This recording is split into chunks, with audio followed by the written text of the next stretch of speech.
Hazrat Anas bin Malik radiyallahu anhu states, on the day of Battle of Hunain, when Allah Jalla Jalaluhu bestowed Allah's Apostle sallallahu alayhi wa alihi wasallam the property of Hawazin without a fight, and Allah's Apostle sallallahu alayhi wa alihi wasallam apportioned some people 100 camels.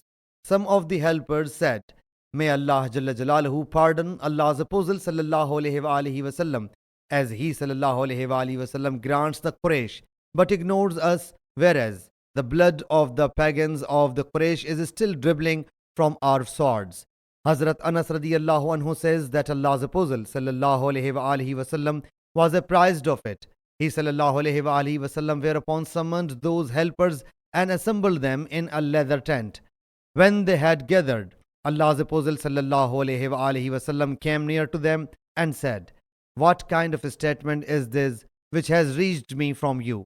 The intellectuals amongst the Ansar submitted, O Allah's Apostle sallallahu alayhi wa alihi wasallam, the mature people amongst us have not passed any remarks, but some tender-aged people amongst us have said, may Allah Jalla Jalaluhu pardon Allah's Apostle sallallahu alayhi wa alihi wasallam, as he sallallahu alayhi wa alihi wasallam grants the Quraysh, but ignores us, whereas the blood of the infidels in the Quraysh is still dripping from our swords. Allah's Apostle sallallahu alayhi wa alihi wasallam whereupon said, I give wealth to those who have recently renounced infidelity or Islam in order to console their hearts. Are not you pleased with it that the other people should go homes with property, while you should take Allah's Apostle sallallahu alayhi wa alihi wasallam to your houses? By Allah Jalla Jalaluhu, the thing you are returning with is better than what they are returning with. The helpers submitted, O Allah's Apostle sallallahu alayhi wa alihi wasallam, why not? We are pleased with it.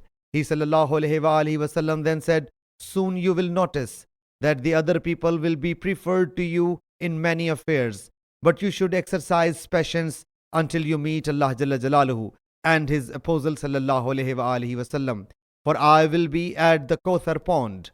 The helpers thereupon submitted, soon we will exercise patience. Sahih Muslim Hadith number 2433.